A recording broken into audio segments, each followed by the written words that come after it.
தமிழ்நாட்டின் 14வது முதலமைச்சராக தவிக தலைவர் விஜய் நாளை பதவியேற்க உள்ளதாக தகவல் வெளியாகியுள்ளது.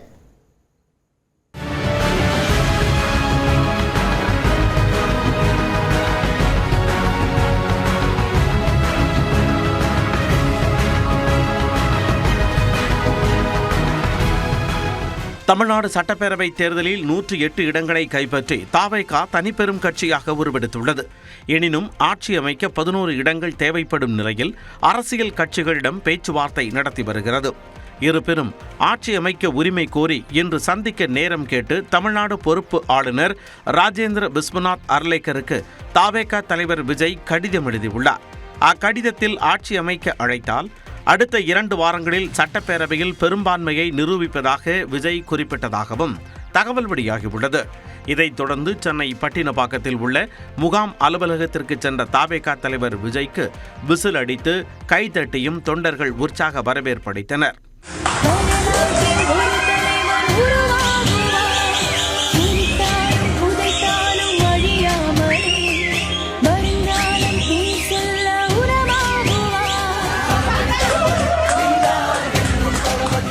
அதன்பின் பனையூரில் உள்ள தவிக தலைமை அலுவலகத்திற்கு சென்ற விஜய் கட்சியின் கொள்கை தலைவர்களுக்கு மரியாதை செலுத்தினார்.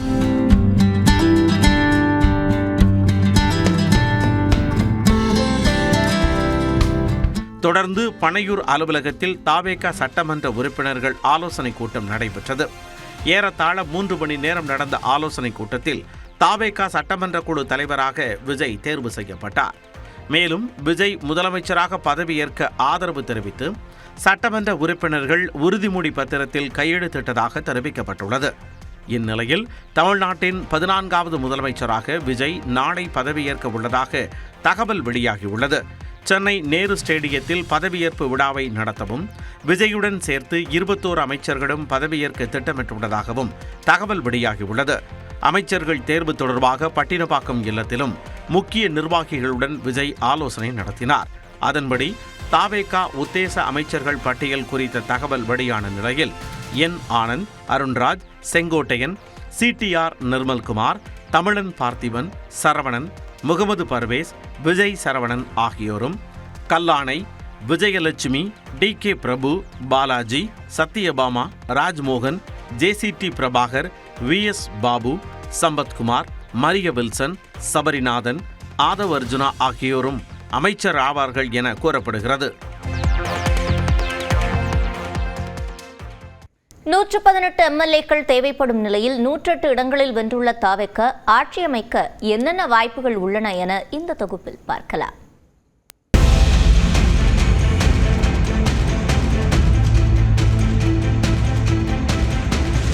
ஆயிரத்து 1967 முதன்முறையாக திமுக ஆட்சி அமைத்தது முதல் திமுகவோ அல்லது அதிமுகவோ தான் கடந்த 59 ஆண்டுகளாக தமிழ்நாட்டை ஆண்டு வந்துள்ளன. இரு கட்சிகளையும் பின்னுக்கு தள்ளி விஜயின் தவிக முதல் தேர்தலிலேயே 108 தொகுதிகளை கைப்பற்றி தனிப்பெரும் கட்சியாக உருவெடுத்துள்ளது. ஆனாலும் 234 தொகுதிகளில் 118 இடங்களில் வெற்றி பெற்றால்தான் ஆட்சி அமைக்க முடியும் என்பதால் தவிகவிற்கு தனிப்பெரும்பான்மை கிடைக்கவில்லை. விஜய் பெரம்பூர், திருச்சி கிழக்கு என 2 தொகுதிகளில் வெற்றி பெற்றுள்ளதால் ஒன்றில் பதவி விலக வேண்டும். அதனால் ஒரு தொகுதியின் எண்ணிக்கை குறையும். அப்படியானால் தவிகவிற்கு 107 MLAக்களே இருப்பார்கள். அதனால் மொத்த MLAக்களின் எண்ணிக்கை 233ஆக குறையும். தவிகவிலிருந்து ஒரு MLA சபாநாயகராக நியமிக்கப்படுவார். அரசு மீதான நம்பிக்கை வாக்கெடுப்பு நடக்கும்போது சபாநாயகர் வாக்களிக்க முடியாது என்பதால் அப்போதும் ஒரு இடம் குறைந்து 106 MLAக்களே தவிகவிற்கு இருப்பார்கள். பேரவையில் 233 MLAக்கள் உள்ளதால் ஆட்சி அமைத்து பலத்தை நிரூபிக்க 117 பேர் தேவை என்பதால் தவிகவிற்கு மேலும் 11 MLAக்களின் ஆதரவு தேவை. தற்போது திமுக, அதிமுக தவிர்த்து இரு கட்சிகளின் கூட்டணியிலும் பிற கட்சிகள் 20 இடங்களில் வெற்றி பெற்றுள்ளன. அதில் திமுக கூட்டணியில் காங்கிரஸ் வென்ற 5 இடங்கள் உட்பட பிற கட்சிகள் மொத்தம் 14 MLAக்களை வைத்துள்ளனர். விடுதலை சிறுத்தைகள், இந்திய கம்யூனிஸ்ட், மார்க்சிஸ்ட் கம்யூனிஸ்ட், IUML ஆகியவை தலா 2 இடங்களிலும், தேமுதிக ஒரு இடத்திலும் வென்றுள்ளன. அதிமுக கூட்டணியில் அக்கட்சி தவிர்த்து பிற கட்சிகள் 6 இடங்களில் மட்டுமே வென்றுள்ளன. அதில் பாமகவிற்கு 4, பாஜக மற்றும் அமமுகவிற்கு தலா 1 எம்எல்ஏக்கள் உள்ளனர். இரு கூட்டணியில் உள்ள கட்சிகள் விலகி தாவேக்காவிற்கு ஆதரவு அளித்தால்தான் அக்கட்சி ஆட்சி அமைக்க முடியும் என்ற சூழல் உருவாகியுள்ளது. இப்போ பிரவீன் சக்கரவர்த்தி இன்னைக்கே துண்டை போட்டுட்டு இருக்காரு, டப்புன்னு வந்துடுறோம்னு சொல்லிட்டு ராகுல் காந்தி அக்செப்ட் பண்ணுறாரா இல்லையான்னு தெரியல. பட் எப்படி இருந்தாலும் வரக்கூடிய வாய்ப்பு இருக்குது. 5 பேர் வரக்கூடிய வாய்ப்பு இருக்கிறது. ஆனால் இன்னொரு 5 பேர் தேவைப்படுகிறார்கள். இந்த 5 பேர் எங்கிருந்து வருவாங்கன்னு ஒரு பிரச்சனை இருக்குது. ஏனென்றால் இடதுசாரிகள் பார்த்தீங்கன்னா அவர்கள் நாளைக்கு டெஃபினட்டாக மீட்டிங் போடுறார்கள். அவர்களை பொறுத்தவரை பிரசன்ட் அண்ட் ஓட்டிங் தான். அவர்களை பொறுத்தவரை கிடையாது. அசம்பிளியை பொறுத்தவரை, சட்டமன்றத்தை பொறுத்தவரை 234 நீங்கள் பாதி இருக்க வேண்டும் என்பது ஒரு சரத்து, 118 என்பது ஒரு சரத்து. டிஎம்கே கூட்டத்தில் இருக்கக்கூடிய கட்சிகள் சப்போர்ட் பண்ணியே மெஜாரிட்டி வந்தாச்சுன்னா பிஎம்கேக்கும் அமமுகவுக்கும் தேவை இருக்காது.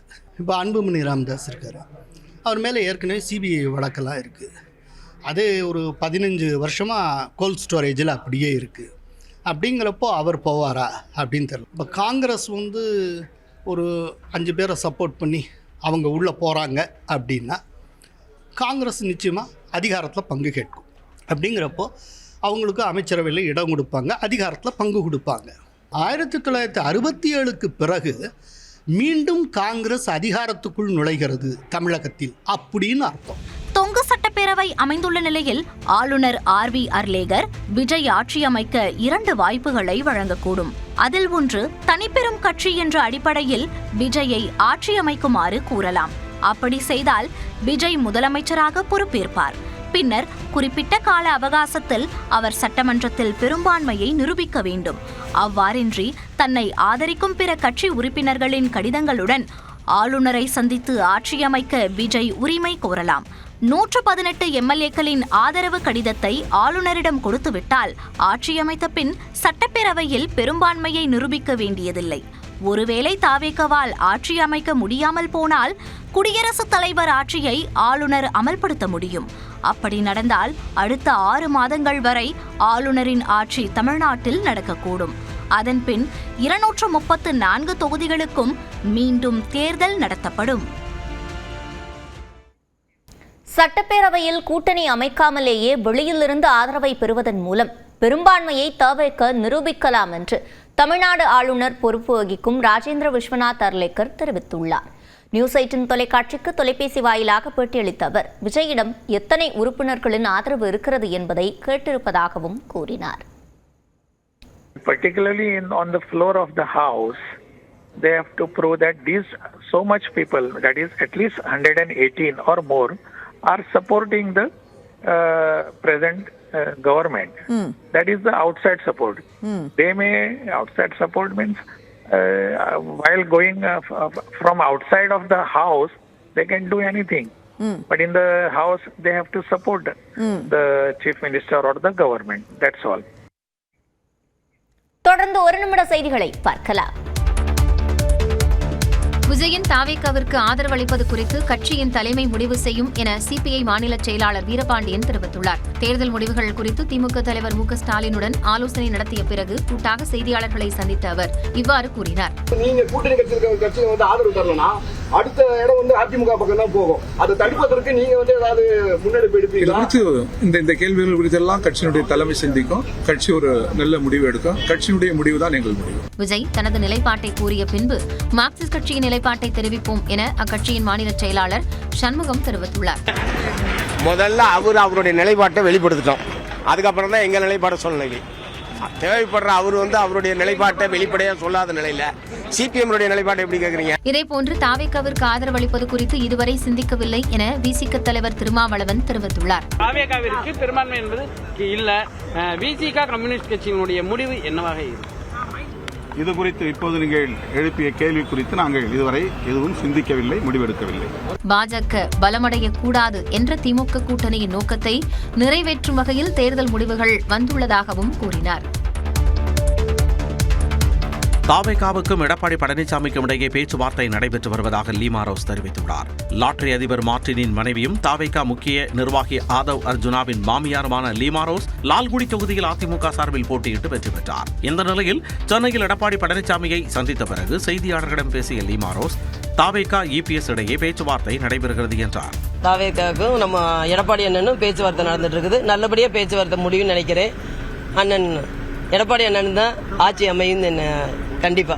அதே நேரத்தில் தாவேகாவுக்கு அதிமுக ஆதரவு அளிக்காது என முன்னாள் அமைச்சர் OS மணியன் கூறினார். What will you say about TVK, sir? It's on 108. If they will consider AIADMK to support TVK, is there any chance for support to TVK, sir? தாவேகாவுக்கு ஆதரவு அளிப்பது தொடர்பாக லீமா ரோஸும் OS மணியனும் மாறுபட்ட கருத்துக்களை தெரிவித்துள்ளனர். முதலமைச்சர் பதவியிலிருந்து மு.க. ஸ்டாலின் ராஜினாமா செய்த நிலையில் அதை ஆளுநர் ஏற்றுக்கொண்டுள்ளார். நடந்து முடிந்த சட்டமன்ற தேர்தலில் ஆளும் கட்சியாக இருந்த திமுக தோல்வியடைந்த நிலையில் விஜய் தலைமையிலான தமிழக வெற்றிக் கழகம் 108 இடங்களை கைப்பற்றியது. இந்நிலையில் முதலமைச்சர் பதவியை திமுக தலைவர் மு.க. ஸ்டாலின் ராஜினாமா செய்துள்ளார். ராஜினாமா கடிதத்தை ஆளுநர் மாளிகைக்கு கொடுத்தனுப்பிய நிலையில் அதை ஆளுநர் ஏற்றுக்கொண்டுள்ளார். மாற்று ஏற்பாடுகள் செய்யும் வரை தொடர்ந்து முதலமைச்சராக நீடிக்குமாறு ஸ்டாலினை ஆளுநர் கேட்டுக் கொண்டுள்ளார். இந்நிலையில் தமிழ்நாட்டில் புதிய அரசு பொறுப்பேற்க உள்ள நிலையில் சென்னை தலைமைச் செயலகத்தில் உயரதிகாரிகள் ஆலோசனை நடத்தினர். இதில் தலைமைச் செயலாளர் சாய்குமார், உள்துறை செயலாளர் மணிவாசன், டிஜிபி சந்தீப் ராய் ரத்தோர், சென்னை மாநகர காவல் ஆணையர் உள்ளிட்ட அதிகாரிகள் பங்கேற்றனர். இதனிடையே தலைமைச் செயலகத்தில் அமைச்சர்கள் அறைகளில் உள்ள படங்கள் மற்றும் பொருட்கள் அகற்றப்பட்டன.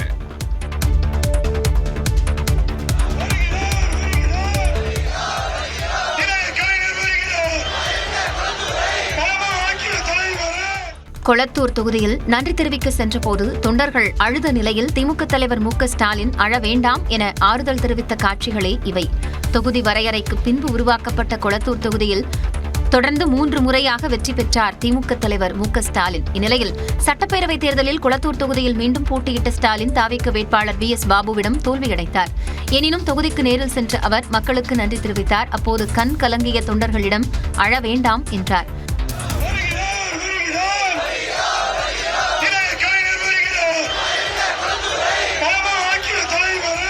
ஸ்டாலினுடன் சென்ற சேகர் பாபுவும் அப்போது கண் கலங்கினார்.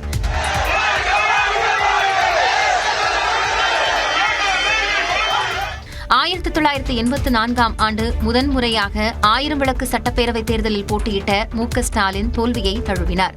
எனினும் 1989 தேர்தலில் வெற்றி பெற்ற நிலையில் 91 தேர்தலில் தோல்வியடைந்தார். பின்னர் 96, 2001, 2006 ஆகிய தேர்தல்களில் தொடர்ந்து 1000 விளக்கு தொகுதியில் வென்ற ஸ்டாலின் 2011, 16, 21 தேர்தல்களில் கொளத்தூர் தொகுதியில் வெற்றி பெற்றார். அது எங்க தலைவர், கட்சி தலைவரும் எங்க பொதுச் செயலாளர் அவங்க டிசைட் பண்ணுவாங்க.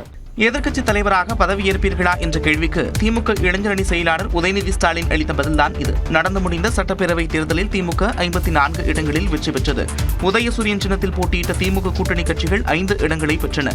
இந்நிலையில் சட்டப்பேரவையில் திமுக எதிர்க்கட்சி அந்தஸ்தை பெற்றுள்ளது. முதலமைச்சராக இருந்த ஸ்டாலின் தோல்வி அடைந்த நிலையில் திமுக சார்பில் யார் எதிர்க்கட்சி தலைவர் ஆவார் என்று கேள்வி எழுந்த நிலையில் உதயநிதி ஸ்டாலின் விளக்கம் அளித்துள்ளார். மக்கள் என்ன தீர்ப்பு கொடுத்திருக்காங்களோ அது நான் மதிக்கிறோம், அதுக்கு தலைவணங்குறோம், அதை ஏத்துக்கிறோம். அது எங்க தலைவர், கட்சி தலைவரும் எங்க பொதுச் செயலாளர் அவங்க டிசைட் பண்ணுவாங்க. மேலும் திமுகவின் தோல்வி குறித்தும் விளக்கம் அளித்துள்ளார். திமுக பார்க்காத தோல்வியும் கிடையாது, திமுக பார்க்காத வெற்றியும் கிடையாது. எப்பவுமே சுயபரிசோதனை தேவைதான். பார்ப்போம், இது மக்கள் இந்த முடிவு எடுத்திருக்கிறாங்க, அதை அக்செப்ட் பண்ணுவோம். ஆனா எங்களுடைய கடமையை நாங்கள் மக்களுக்காக செஞ்சுட்டு தான் இருப்போம். சேப்பாக்கம் திருவல்லிக்கேணி மக்களுக்காக தொடர்ந்து உழைப்பேன் என்றும் உதயநிதி கூறினார். தமிழ்நாடு தேர்தலில் வரலாற்று வெற்றியை பதிவு செய்த தாவேகாவிற்கு நாம் தமிழர் கட்சி தலைமை ஒருங்கிணைப்பாளர் சீமான் வாழ்த்து தெரிவித்துள்ளார்.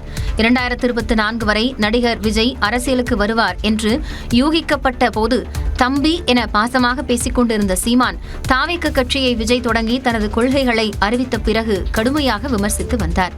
இந்நிலையில் சட்டப்பேரவைத் தேர்தலில் 4 முனை போட்டி நிலவிய சூழலில் வாக்கு எண்ணிக்கையில் நாம் தமிழர் கட்சிக்கு பெரும் பின்னடைவு ஏற்பட்டது. அந்த கட்சி போட்டியிட்ட 234 தொகுதிகளிலும் தோல்வியை தழுவியது. காரைக்குடி தொகுதியில் போட்டியிட்ட சீமான் டெபாசிட் இழந்தார். இந்நிலையில் தேர்தல் முடிவுகளை தொடர்ந்து எக்ஸ் தள பக்கத்தில் பதிவிட்டுள்ள சீமான் நாம் தமிழர் கட்சிக்கு வாக்களித்தவர்களுக்கு உளப்பூர்வமான நன்றி என தெரிவித்துள்ளார். வெற்றி பெற்ற அனைத்து சட்டமன்ற உறுப்பினர்களுக்கும் பொறுப்பேற்க உள்ள தம்பி விஜய் தலைமையிலான தமிழக வெற்றிக் கழக புதிய அரசுக்கும் வாழ்த்துக்கள் தெரிவித்துள்ளார். மண்ணுக்கும் மக்களுக்குமான ஆக்கப்பூர்வ மாற்று அரசியலை பொறுப்புள்ள எதிர்க்கட்சியாய் நின்று நாம் தமிழர் கட்சி செயலாற்றும் என்றும் குறிப்பிட்டுள்ளார். புதுச்சேரியில் 2 தொகுதிகளிலும் போட்டியிட்டு வெற்றி பெற்ற அம்மாநில முதலமைச்சர் ரங்கசாமி தட்டாஞ்சாவடி தொகுதியை ராஜினாமா செய்ய உள்ளதாக கூறப்படுகிறது. நடந்து முடிந்த தேர்தலில் புதுச்சேரி முதலமைச்சர் ரங்கசாமி மங்கலம் மற்றும் தட்டாஞ்சாவடி ஆகிய 2 தொகுதிகளில் போட்டியிட்டு வெற்றி பெற்றார். சட்ட விதிகளின்படி அவர் ஏதேனும் ஒன்றை ராஜினாமா செய்ய வேண்டும் என்பதால் தட்டாஞ்சாவடி தொகுதியை ராஜினாமா செய்ய உள்ளதாக கூறப்படுகிறது. மேலும் புதுச்சேரியில் ஆட்சியை தக்க வைத்துள்ள என்ஆர் காங்கிரஸ் தலைவர் ரங்கசாமி புதன்கிழமையன்று ஆளுநரை சந்திக்க உள்ளதாக தெரிகிறது. அப்போது பதவி விலகல் கடிதம் அளித்த பிறகு ஆட்சி அமைக்க உரிமை கூறுவார் என்றும் தகவல் வெளியாக இருக்கிறது. இதனிடையே புதுச்சேரி சட்டப்பேரவை தேர்தலில் தேசிய ஜனநாயக கூட்டணி வெற்றி பெற்றதை தொடர்ந்து பிரதமர் மோடிக்கு நன்றி தெரிவித்து ரங்கசாமி கடிதம் எழுதியுள்ளார். அதில் இந்த வரலாற்று சிறப்புமிக்க வெற்றி பிரதமரின் தொலைநோக்கு தலைமைத்துவத்திற்கும் இரட்டை எஞ்சின் ஆட்சி முறைக்கும் கிடைத்த அங்கீகாரம் என குறிப்பிட்டுள்ளார். இந்நிலையில் புதுச்சேரியில் முதலமைச்சர் ரங்கசாமியின் அலுவலகம் ஆன்மீக குருவான அப்பாசாமி மற்றும் திருவண்ணாமலை கோயில் படங்களுடன் புதுப்பிக்கப்பட்டுள்ளது.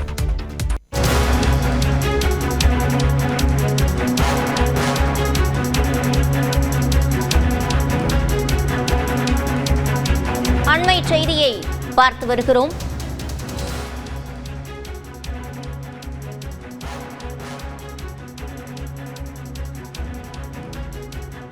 தவகாவை காங்கிரஸ் ஆதரிக்க திமுக ஒப்புதல் தர வேண்டியதில்லை, அது அவர்களின் தனிப்பட்ட முடிவு என்று திமுகவைச் சேர்ந்த செய்தி தொடர்பாளர் சரவணன் தெரிவித்திருக்கிறார். கூடுதல் விவரங்களை செய்தியாளர் கோகுலிடம் கேட்கலாம். கோகுல், முழுமையான விவரங்கள். தமிழக வெற்றி கழகத்திற்கு ஆட்சி அமைக்க பெரும்பான்மை கிடைக்காத நிலையில காங்கிரஸ் கட்சியுடைய ஆதரவை தமிழக வெற்றி கழகம் தற்பொழுது கோரியிருக்கிறது. காங்கிரஸ் கட்சி 5 சட்டமன்ற உறுப்பினர்கள் உள்ள நிலையில தமிழக வெற்றி கழகம் ஆட்சி அமைக்க காங்கிரஸ் கட்சி ஆதரவு அளிக்கும் என்று கூறப்படுகிறது. இந்த நிலையில திமுகவுடைய செய்தி தொடர்பாளர் சரவணன் எக்ஸலத்தில் ஒரு பதிவேற்றிருக்கார்.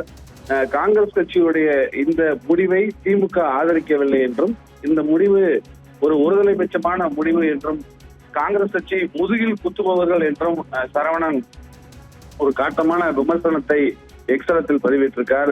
குறிப்பாக தமிழக வெற்றி கழகம் ஆட்சி அமைக்க திமுக கூட்டணியில் வெற்றி பெற்ற காங்கிரஸ், இடதுசாரி கட்சிகள், விடுதலை சிறுத்தைகள் கட்சி உள்ளிட்ட கட்சிகளுடைய ஆதரவை கோருவதாக தகவல்லாம் வெளியாகி வரக்கூடிய நிலையில காங்கிரஸ் கட்சி நேற்றைய தினம் வெளிப்படையாகவே எங்களிடம் தமிழக வெற்றி கழகத்தின் தலைவர் விஜய் சார்பாக ஆதரவு கோரியிருப்பதாக தெரிவித்திருந்த நிலையில் இன்றைய தினம் காங்கிரஸ் கட்சி ஒரு முக்கியமான முடிவை இந்த விவகாரத்தில் எடுக்க உள்ள நிலையில திமுக செய்தி தொடர்பாளர் சரவணன் காங்கிரஸ் கட்சியை விமர்சனம் செய்து வெற்றி, அதாவது தேர்தல் முடிவு வந்த சில நாட்களிலேயே இது போன்ற ஒரு முடிவு எடுத்திருப்பதால் காங்கிரஸ் கட்சி முதுகில் குத்துபவர்கள் என்ற ஒரு காட்டமான விமர்சனத்தை எக்ஸலத்தில் பதிவு செய்திருக்கார்.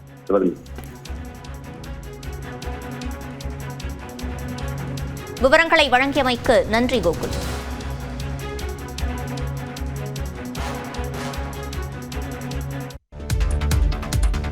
கேரளாவில் காங்கிரஸ் கூட்டணி ஆட்சியை கைப்பற்றியுள்ள நிலையில் முதலமைச்சர் பதவிக்கான போட்டியில் 3 உள்ளனர். நடந்து முடிந்த கேரள சட்டப்பேரவைத் தேர்தலில் காங்கிரஸ் தலைமையிலான ஐக்கிய ஜனநாயக முன்னணி 102 இடங்களை கைப்பற்றி அமோக வெற்றி பெற்றது. 10 ஆண்டுகளுக்கு பிறகு காங்கிரஸ் ஆட்சியை கைப்பற்றியுள்ள நிலையில் யார் முதலமைச்சர் ஆவார் என்ற கேள்வி எழுந்துள்ளது. இதில் தற்போதைய எதிர்க்கட்சித் தலைவராக இருக்கும் வி.டி. சதீஷன் முதலிடத்தில் உள்ளார். 2021 தோல்விக்கு பிறகு எதிர்க்கட்சித் தலைவராக பொறுப்பேற்ற சதீஷன் 2024 மக்களவைத் தேர்தல் மற்றும் 2025 உள்ளாட்சித் தேர்தல்களில் காங்கிரஸ் கட்சி வெற்றி பெற முக்கிய காரணமாக இருந்தார். இதேபோல மூத்த தலைவர்கள் கே.சி. வேணுகோபால், ரமேஷ் சென்னிதலா ஆகியோரின் பெயரும் பரிசீலிக்கப்படுவதாக தெரிகிறது.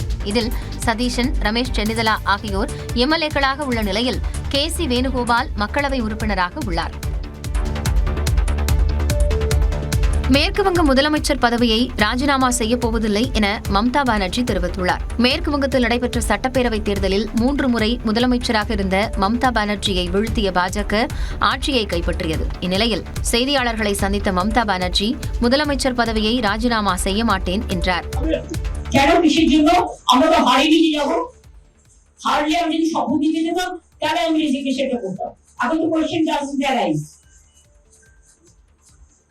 জোর করে দখল করে যদি কেউ মনে করে যে আমি কি রেজিগনেশন দিতে হবে, no, not that. Now also I want to say that we didn't lose the election. மேற்கு வங்கத்தின் உண்மையான வில்லன் தேர்தல் ஆணையம்தான் என்ற மம்தா பானர்ஜி, பிரதமர் மோடி, உள்துறை அமைச்சர் அமித்ஷா தேர்தலில் நேரடியாக தலையிட்டு ஜனநாயகத்தை சிதைத்துள்ளதாக குற்றம் சாட்டினார். ஒரு சாதாரண மனிதராக இருந்து இந்தியா கூட்டணியை வலுப்படுத்துவேன் என்றும் மம்தா தெரிவித்தார். திமுக அதிமுக செல்வாக்குமிக்க ஒட்டப்பிடாரம் தொகுதியில் தவேக சார்பில் போட்டியிட்ட பர்னிச்சர் தொழிற்சாலை உரிமையாளர் அபார வெற்றி பெற்றுள்ளார். தூத்துக்குடி மாவட்டம் ஒட்டப்பிடாரம் சட்டமன்ற தொகுதியில் தமிழக வெற்றிக் கழகம் சார்பில் போட்டியிட்டு வெற்றி பெற்றுள்ளார் மதன் ராஜா. இவர் ஒட்டப்பிடாரம் தொகுதிக்குட்பட்ட முப்பிலிவெட்டி கிராமத்தைச் சேர்ந்தவர். இளநிலை மெக்கானிக்கல் பொறியியல் படிப்பு படித்துள்ளார். தற்பொழுது தவேக தூத்துக்குடி புறநகர் மாவட்ட செயலாளராக பதவி வகித்து வருகிறார்.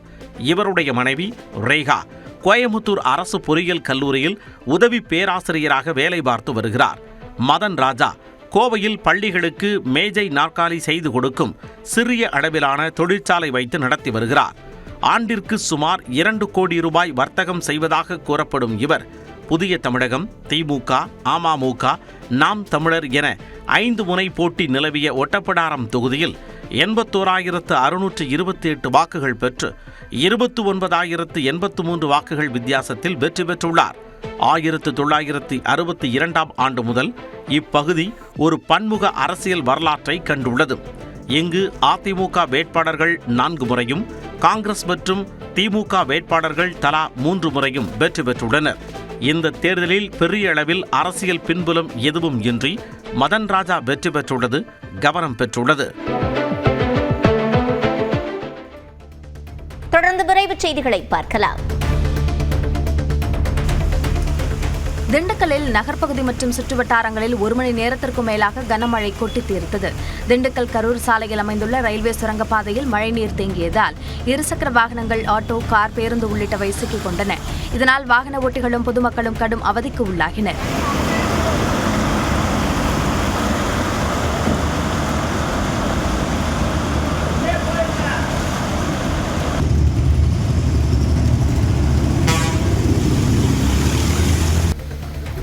ஓசூரில் கடந்த சில வாரங்களாக நிலவி வந்த கடும் கோடை வெயிலின் தாக்கம் நேற்று பெய்த பரவலான மழையினால் சற்று தணிந்தது. ஓசூர், மத்திகிரி, ஜூஜுவாடி போன்ற பகுதிகளில் பெய்த இந்த திடீர் மழையால் வெப்பம் குறைந்து குளிர்ந்த காலநிலை நிலவியதால் பொதுமக்கள் மகிழ்ச்சி அடைந்தனர். நீர்நிலைகள் பற்றி பொதுமக்கள் அவதியுற்ற நிலையில் பெய்த இந்த மழையானது கோடை பயிர்களை காப்பாற்ற விவசாயிகளுக்கு ஒரு வரப்பிரசாதமாக அமைந்தது.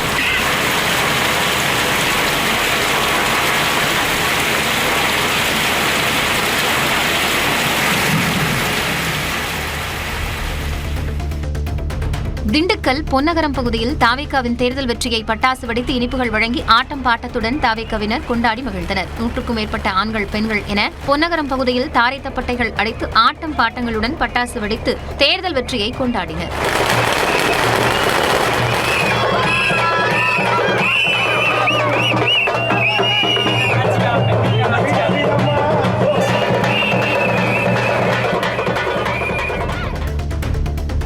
அண்ணா எம்ஜிஆரை தாண்டி கட்சி ஆரம்பித்து 3 ஆண்டுகளுக்குள் ஆட்சியை பிடித்திருப்பது 8வது அதிசயம் என தவேக பரப்புரை செயலாளர் நாஞ்சில் சம்பத் தெரிவித்துள்ளார். பனையூரில் தவேக தலைமை அலுவலகத்தில் நடைபெற்ற ஆலோசனைக் கூட்டத்திற்கு பிறகு செய்தியாளர்களிடம் பேசிய அவர், தவேகவிற்கு கிடைத்த வாக்குகள் சினிமா மோகத்தால் கிடைத்த வாக்குகள் அல்ல என்றும், தோல்வியின் விரக்தியால் இதுபோன்ற காரணங்கள் கூறப்படுவதாகவும் தெரிவித்தார்.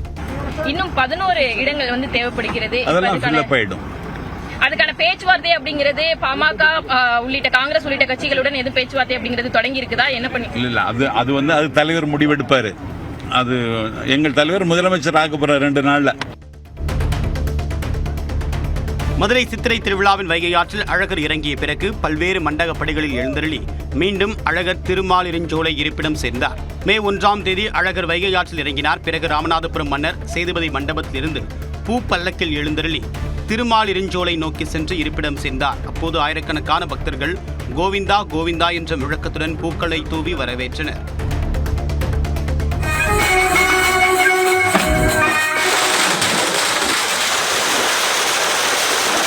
தஞ்சாவூர் மாவட்டம் திருவையாறு அருகேயுள்ள மேல திருப்பந்துருத்தி தூய அற்புத அன்னை ஆலயத்தில் தேர்பவனி நடைபெற்றது. ஆண்டு பெருவிழாவையொட்டி நடைபெற்ற அலங்கார தேர்பவனியில் ஏராளமான மக்கள் பங்கேற்றனர். வான வேடிக்கைகளுடன் பவனி நடைபெற்றது.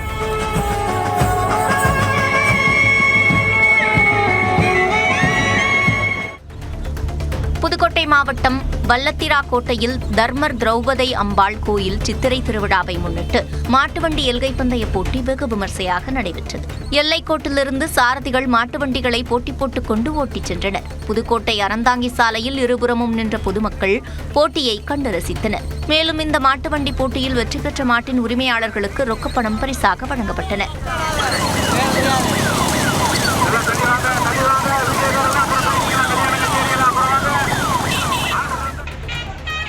புதுக்கோட்டை மாவட்டம் கரம்பக்குடி அருகே வடக்கலூர் கிராமத்தில் முத்துமாரியம்மன் கோயில் தேர் திருவிழா விமர்சையாக நடைபெற்றது.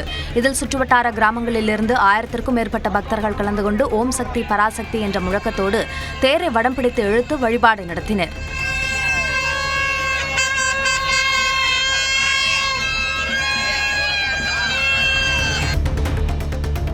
உதகையில் 2 சிறுமிகளுக்கு பாலியல் தொந்தரவு கொடுத்ததாக கைதான இளைஞர் மீது குண்டர் தடுப்புச் சட்டம் பாய்ந்துள்ளது. பிரகாஷ் என்ற இவர் 2 சிறுமிகளுக்கு பாலியல் தொந்தரவு கொடுத்ததாக போக்சோ வழக்கில் கைதாகி உதகை மகளிர் நீதிமன்றத்தில் விசாரணை நடைபெற்று வருகிறது. இந்த நிலையில் இவர் மீது குண்டர் சட்டத்தில் நடவடிக்கை எடுக்க மாவட்ட ஆட்சியருக்கு மாவட்ட காவல் கண்காணிப்பாளர் பரிந்துரை செய்தார். இந்த நிலையில் பிரகாஷ் மீது குண்டர் சட்டம் பாய்ந்துள்ளது. திருப்பத்தூர் மாவட்டம் வாணியம்பாடி அருகே சாலையில் கிடந்த பணப்பையை கண்டெடுத்த ஆட்டோ ஓட்டுநர் ஒருவர் அதனை நேர்மையுடன் காவல் நிலையத்தில் ஒப்படைத்தார். வேப்பம்பட்டு பகுதியைச் சேர்ந்த பரிதிமால் என்பவர் தான் வைத்திருந்த 10,000 ரூபாய் பணத்தை எதிர்பாராத விதமாக தவறவிட்டுள்ளார். அந்த பர்ஸை கண்டெடுத்த முகமது தப்ரேஸ் அதனை உடனடியாக காவல் நிலையத்தில் ஒப்படைத்தார். ஆட்டோ ஓட்டுநரின் இந்த நேர்மையான செயலை பாராட்டிய காவலர்கள் உரிய விசாரணைக்கு பிறகு பணத்தை அதன் உரிமையாளரிடம் ஒப்படைத்தனர். கிருஷ்ணகிரியில் கோடை வெப்பத்தை தணிக்க ஏதுவாக உடலுக்கு குளிர்ச்சி தரக்கூடிய நுங்கு விற்பனை அதிகரித்துள்ளது. மாவட்டத்தில் பன்னந்தூர், போச்சம்பள்ளி, நாகரசம்பட்டி, போத்திநாயனப்பள்ளி, மத்தூர் உள்ளிட்ட பகுதிகளில் இருந்து நுங்குகள் கொண்டுவரப்பட்டு கிருஷ்ணகிரி முழுவதுமாக சாலை ஓரங்களில் வியாபாரம் செய்யப்பட்டு வருகிறது. கடந்த ஆண்டை விட இந்த ஆண்டு நுங்கின் விலை அதிகரித்துள்ள போது மக்கள் ஆர்வத்துடன் வாங்கிச் சென்றனர். ஒருபுறம் திமுக மேயர், மற்றொரு புறம் இந்து முன்னணி மாநில தலைவரின் மகன் என இருவரும் முக்கிய புள்ளிகளை பின்னுக்கு தள்ளி திருப்பூர் தெற்கில் திருப்புமுனை கொடுத்துள்ளார் தவேகாவின் பாலமுருகன். தமிழ்நாடு சட்டமன்ற தேர்தலில் தவேகா 108 இடங்களை கைப்பற்றிய நிலையில் அக்கட்சி சார்பில் எளிய பின்னணி கொண்ட பல வேட்பாளர்கள் சட்டமன்ற உறுப்பினர்களாக தேர்வு செய்யப்பட்டுள்ளனர். அந்த வரிசையில் திருப்பூர் தெற்கு தொகுதி தவேகா எம்எல்ஏ பாலமுருகனும் இணைந்து கவனம் ஈர்த்துள்ளார். திருப்பூரில் சிறிய அளவில் வணிக நிறுவனம் நடத்தி வரும் பாலமுருகன் எல்லோரைப் போலவே விஜயின் மீது கொண்டிருந்த ஈர்ப்பால் ரசிகர் மன்றம் மற்றும் மக்கள் இயக்கத்தில் பணியாற்றி விஜயின் நம்பிக்கைக்குரிய பாத்திரமாக உருவெடுத்தார். அதற்கு அவருக்கு கிடைத்த பரிசோ திருப்பூர் தெற்கில் தவேகா சார்பில் போட்டியிடும் வாய்ப்பு. திருப்பூர் தெற்கில் தவேகா சார்பில் போட்டியிட விஜய் வாய்ப்பு வழங்கிய போதும் அங்கு பாலமுருகனுக்கு இருந்த சவால்களோ ஏராளம். ஒருபுறம் திமுக மேயராக இருந்த தினேஷ்குமார், மற்றொருபுறம் பாஜக சார்பில் களமிறங்கிய இந்து முன்னணி மாநில தலைவர் காடேஸ்வரா சுப்பிரமணியத்தின் மகன் காடேஸ்வரா தங்கராஜ் என இருவரும் முக்கிய புள்ளிகள் கடும் சவால் அளித்தனர். மிடில் கிளாஸ் வாழ்க்கை நடத்தி வரும் பாலமுருகனுக்கோ பொருளாதார நெருக்கடியால் முழு தொகுதிக்கும் சென்று வாக்கு சேகரிக்க முடியாத சூழல் நிலவியது. இருப்பினும் சட்டமன்ற தேர்தலில் 73,472 வாக்குகள் பெற்ற பாலமுருகன் தன்னை எதிர்த்து போட்டியிட்ட திமுகவின் தினேஷ்குமாரை 12,901 வாக்குகள் வித்தியாசத்தில் வீழ்த்தி வெற்றி வாகை சூடினார். விரைவுச் செய்திகளை தொடர்ந்து பார்க்கலாம். நீலகிரி மாவட்டம் உதகை மற்றும் அதன் சுற்றுவட்டார பகுதிகளில் 1 மணி நேரத்திற்கு மேலாக இடியுடன் கூடிய கனமழை பெய்தது. உதகை நகரின் முக்கிய பகுதிகளான தாவரவியல் பூங்கா, பேருந்து நிலையம், நஞ்சநாடு, கேத்தி உள்ளிட்ட இடங்களில் பெய்த மழையால் சாலைகளில் தண்ணீர் பெருக்கெடுத்து ஓடியது. கோடை வெப்பத்திற்கிடையே பெய்த இந்த மழையால் குளிர்ச்சியான சூழல் நிலவியது. இதனால் சுற்றுலா பயணிகள், உள்ளூர் மக்கள் மற்றும் விவசாயிகள் மகிழ்ச்சியடைந்தனர். சிவகங்கை மாவட்டம் சிங்கம்புணரியில் 1 மணி நேரத்திற்கும் மேலாக பலத்த காற்றுடன் பெய்த கனமழையால் பொதுமக்கள், விவசாயிகள் மகிழ்ச்சியடைந்தனர். கடுமையாக வெயில் வாட்டி வதைத்த நிலையில் திடீரென கருமேகங்கள் சூழ்ந்து பலத்த காற்றுடன் 1 மணி நேரத்திற்கும் மேலாக கனமழை பெய்தது. இதனால் சிங்கம்புணரி நகர்ப்பகுதி, எஸ்புதூர், செட்டிக்குறிச்சி, புழுதிப்பட்டி, கே புதுப்பட்டி, பிரான்மலை, செல்லியம்பட்டி அதன் சுற்றுவட்டார பகுதிகளில் கனமழை பெய்தது.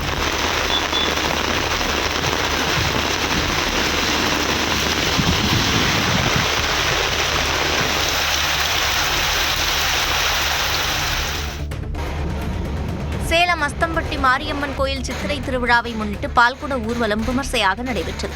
இதில் மங்களவாத்தியம் முழங்க திரளான பெண்கள் பால்குடம் ஏந்தி முக்கிய வீதிகளின் வழியாக ஊர்வலமாக சென்று வழிபட்டனர்.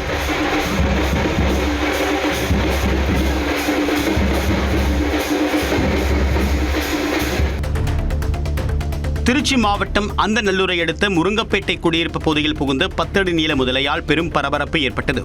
தென்னந்தோப்பு ஒன்றுக்குள் நுழைந்த சுமார் 10 அடி நீளம் கொண்ட ராட்சத முதலை குறித்து வனத்துறை மற்றும் தீயணைப்பு துறையினருக்கு அந்த பகுதி மக்கள் தகவல் தெரிவித்தனர். அங்கு வந்த வனத்துறையினர் முதலையை பிடிக்கக்கூடிய பணியில் ஈடுபட்டனர். புதர் மண்டி கிடக்கக்கூடிய கால்வாய் வழியாகவே இந்த முதலை ஊருக்குள் புகுந்ததாக அந்த பகுதி மக்கள் குற்றம் சாட்டியுள்ளனர். நெல்லை டவுன் பகுதியில் உள்ள பழைய இரும்பு மற்றும் காகித கிடங்கில் திடீரென தீ விபத்து ஏற்பட்டது. நெல்லை டவுன் குருநாதன் கோவில் அருகே சைமன் என்பவருக்கு சொந்தமான பழைய இரும்பு பொருட்கள் மற்றும் பிளாஸ்டிக் பொருட்கள் கிடங்கில் திடீரென கரும்புகை வந்துள்ளது. பணியாளர்கள் சென்று பார்த்தபோது பிளாஸ்டிக் கழிவுப் பொருட்களில் தீப்பிடித்து எரிந்தது தெரியவந்தது. இதனைத் தொடர்ந்து தீயை அணைக்க முயன்ற போது தீ மளமளவென பரவி குடோன் முழுவதும் பரவியது. கூடுதலாக தீயணைப்பு வாகனங்கள் வரவழைக்கப்பட்டு தீயை அணைக்கும் பணி நடைபெற்றது. பாடகர் வேல்முருகன் மருதமலை முருகன் கோயிலில் சாமி தரிசனம் மேற்கொண்டார். ராஜ அலங்காரத்தில் இருந்த முருகனை அவர் மனமுருகி தரிசனம் செய்தார். பொதுமக்கள் பலர் பாடகர் வேல்முருகனுடன் புகைப்படம் எடுத்துக் கொண்டனர். பலர் ஆர்வத்துடன் சென்று கைகுலுக்கினர். தமிழ்நாடு இளைஞர்கள் ஊழலற்ற ஆட்சி மாற்றத்தை கொடுத்திருப்பதாக தொழிலதிபரும் நடிகருமான சரவணன் தெரிவித்துள்ளார். கும்பகோணத்தில் செய்தியாளர்களிடம் பேசிய அவர், வரிகளை குறைத்தால் மக்கள் பணம் அவர்களிடமே இருக்கும் என்றும் கூறினார். அவங்களுடைய எதிர்பார்ப்பு எனக்கு தெரிஞ்சு அவங்கள வந்து ஒரு ஊழலற்ற ஒரு ஆட்சியும் ஒரு நல்ல ஒரு வேலை வாய்ப்பு, அதாவது மக்கள் பணம் மக்கள்கிட்டே இருக்கணும். வரிகளை குறைச்சி கவர்மெண்ட் செலவை குறைச்சிக்கிட்டு அப்படி ஒரு ஆட்சி அமைஞ்சதுன்னா மக்களுக்கு, மாணவர்களுக்கு எல்லாருக்குமே ஒரு சந்தோஷமான ஒரு வாழ்க்கை கொடுக்கணும்னு நினைக்கிறேன்.